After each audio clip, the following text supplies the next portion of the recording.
പൊയിലൂര് തുരുത്തി പോയി കഴിഞ്ഞാൽ ശ്രീധരേട്ടന്റെ ചൂടുള്ള പൊറോട്ടയും കപ്പപ്പുഴുക്കും കിട്ടും. നീ വേഗം കേറിക്കോ, ചൂടോടെ കഴിക്കാം. ഓളൊരു ആഗ്രഹം പറഞ്ഞിട്ട് സാധിച്ചോട്ടില്ല, പിന്നെ നമ്മൾ ഇതിനെ കെട്ടിടാന്ന് പറഞ്ഞു നടക്കുന്നല്ലേ. അങ്ങനെ തലശ്ശേരി പാനൂര് വഴി 22 കിലോമീറ്റർ വെച്ച് കയറി പാറാട് എത്തിയപ്പോ ഷാഫിന്റെ പീടിയ കണ്ടപ്പോ വണ്ടി അങ്ങ് ചവിട്ടി. എല്ലാ ഇതേടെ രണ്ടും കൂടി പോകുന്നു ഷാഫി. ഞമ്മളെ ഓക്ക് വല്ലാത്ത പൂതി, ബൈക്കിന്റെ മുകളിൽ കെട്ടിപ്പിടിച്ചിരുന്ന് ഏടിയോ ഫുഡ് അടിക്കാൻ പോണെന്ന്. ഓള ആഗ്രഹം മാറ്റി കൊടുക്കാൻ വേണ്ടി പൊയിലൂര് തുരുത്തിയിലുള്ള ശ്രീധരേട്ടന്റെ ചായക്കടയിലേക്ക് പോവാന്ന് വിചാരിച്ചു. ഇവിടെ വന്ന് നോക്കുമ്പോ കട പൂട്ടീന്. നീ പേടിക്കണ്ട, നമുക്ക് റെഡിയാക്കാം. ശ്രീധരേട്ട തുറന്നിട്ടില്ല. നല്ല അടിപൊളി സ്ഥലല്ലേ.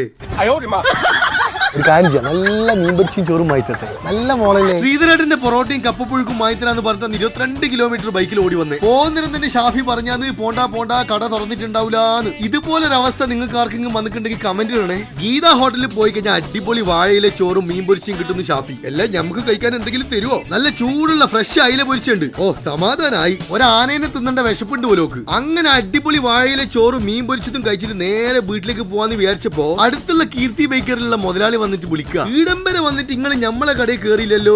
പൊറോട്ടയും കപ്പപ്പുഴുക്കും കിട്ടാത്തതിന്റെ വിഷമം മാറി കിട്ടി. ആർക്ക്? ഓക്കെന്നെ വേറെ ആർക്ക്?